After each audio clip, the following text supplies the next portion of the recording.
le FC Barcelone s'impose face à Alavés et revient à 4 points du Real. Le FC Barcelone a décroché une victoire précieuse ce dimanche après-midi face à Alavés lors de la 22e journée de Liga. Dans un match marqué par de nombreuses fautes et un choc impressionnant en première période, Robert Lewandowski a offert la victoire aux Blaugrana, leur permettant de revenir à 4 points du Real Madrid. Un choc violent en début de match. Avec la défaite du Real Madrid contre l'Espagnol Barcelone et la victoire de l'Atlético de Madrid, le Barça devait impérativement s'imposer pour rester dans la course au titre. Hansi Flick alignait un trio offensif composé de Lewandowski, Lamine Yamal et Rafinha, soutenu par Pedri et Gavi au milieu de terrain.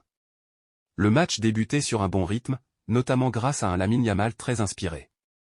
Cependant, après seulement 10 minutes, la rencontre était interrompue à la suite d'un violent choc tête contre tête entre Gavi et Thomas Konechny. Ce dernier, retombé lourdement sur la tête, restait au sol, nécessitant une intervention immédiate des soigneurs. Gavi, bien que sonné, parvenait à se relever, mais les deux joueurs devaient finalement céder leur place, remplacés respectivement par Fermín López et Carlos Martin. Un match haché et des fautes à répétition. Après cet incident, le match perdait en fluidité. Alavés s'imposait un jeu très physique, accumulant les fautes sans être sanctionné par l'arbitre. Au total, l'équipe visiteuse commettait 22 fautes, perturbant considérablement le jeu barcelonais. À la pause, malgré 6 minutes de temps additionnel, le temps de jeu effectif n'était que de 22 minutes. Le Barça peinait à se créer des occasions, la seule véritable intervention du gardien adverse Jesús Ono étant une belle parade sur une frappe de Pedri à la 39 minutes. Lewandowski offre la victoire au Barça. En seconde période, la rencontre reprenait sur les mêmes bases. Alavés continuait de casser le rythme en multipliant les fautes tactiques. Après la 13 fautes des visiteurs, l'arbitre distribuait enfin un premier carton jaune. Finalement, à l'heure de jeu, le Barça trouvait la faille. Sur une frappe contrée de Lamine Yamal, Robert Lewandowski profitait du rebond favorable pour pousser le ballon dans le but vide, 1-0, 61. Avant cela, Jesús Ono s'était illustré avec une superbe parade sur une tentative de Lamine Yamal. Dans une fin de match toujours aussi tendue, le score ne bougeait plus et le Barça sécurisait 3 points essentiels. Un succès crucial dans la course au titre. Grâce à cette victoire, le FC Barcelone profite du faux pas du Real Madrid et revient à 4 points de son rival. Malgré un match compliqué, les Blaugrana restent en course pour le titre et devront enchaîner pour continuer à mettre la pression sur les Madrilènes.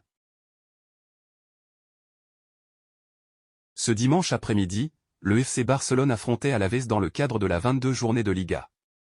Dès les premières minutes, la rencontre s'annonçait plaisante, avec un rythme soutenu et des actions dynamiques. Cependant, le match a été brutalement interrompu après un choc impressionnant entre Gavi et Thomas Konechny. Lors d'un duel aérien disputé avec intensité, les deux joueurs sont entrés en collision tête contre tête. Le contact a été particulièrement violent, laissant les spectateurs sous le choc. Si Gavi a réussi à se relever après l'impact, Thomas Konechny, lui, est resté au sol, visiblement sonné.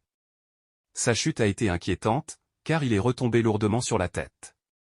Immédiatement, les soigneurs des deux équipes se sont précipités sur la pelouse pour évaluer la gravité de la situation et apporter les premiers soins. Le stade a retenu son souffle durant de longues minutes, tandis que les équipes médicales s'affairaient autour des deux joueurs. Après une évaluation minutieuse, il a été décidé que ni Gavi ni Konechny ne pouvaient poursuivre la rencontre. Bien que le jeune milieu de terrain du Barça ait montré sa volonté de continuer, le staff médical a préféré ne prendre aucun risque. C'est ainsi que Fermín López est entré en jeu pour le remplacer. Côté Alavés, la situation de Thomas Konechny semblait plus préoccupante, son état nécessitant une sortie sur civière. Il a donc cédé sa place à Carlos Martin. Ce genre d'incident rappelle à quel point le football, malgré toute sa beauté et son intensité, peut exposer les joueurs à des risques physiques majeurs. La violence du choc et l'inquiétude qui a suivi ont marqué un tournant dans la rencontre, laissant planer une certaine tension sur la suite du match. Les supporters des deux camps, d'abord captivés par le spectacle proposé sur le terrain, ont ensuite affiché une solidarité touchante envers les deux joueurs blessés, espérant qu'ils se remettent rapidement de cette collision spectaculaire. À l'heure actuelle, aucune information officielle supplémentaire n'a été communiquée sur leur état de santé. Toutefois, les premiers examens ont été rassurants concernant Gavi, tandis que l'évolution de Thomas Konechny reste sous surveillance. Les fans du Barça comme ceux d'Alavés s'attendent désormais des nouvelles plus précises sur la récupération des deux joueurs. En attendant, cette rencontre restera marquée par cet incident qui a rappelé à tous la dure réalité du football de haut niveau. Le FC Barcelone renfloue ses caisses grâce à la Ligue des Champions.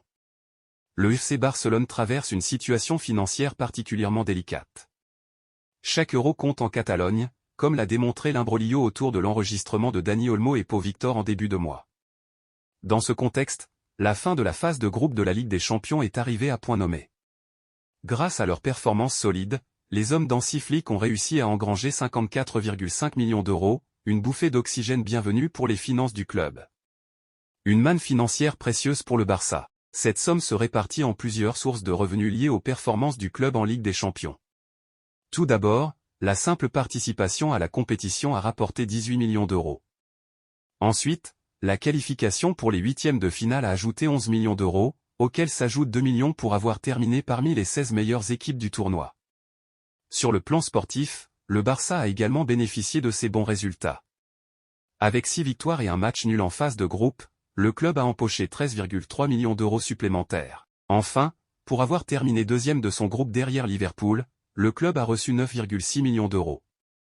Au total, ses revenus atteignent 54,5 millions d'euros, une somme qui permet au club d'améliorer légèrement sa situation économique et d'entrevoir une plus grande flexibilité dans la gestion de son effectif. Un potentiel encore plus grand en cas de succès final. Si le FC Barcelone parvient à aller au bout de la compétition et à décrocher le titre en juin, cette somme pourrait être quasiment doublée. En effet, les primes accordées au club en fonction de leur performance dans les phases éliminatoires et jusqu'en finale sont considérables. Un sacre en Ligue des Champions permettrait ainsi au Barça de générer encore plus de revenus et de réduire davantage son endettement.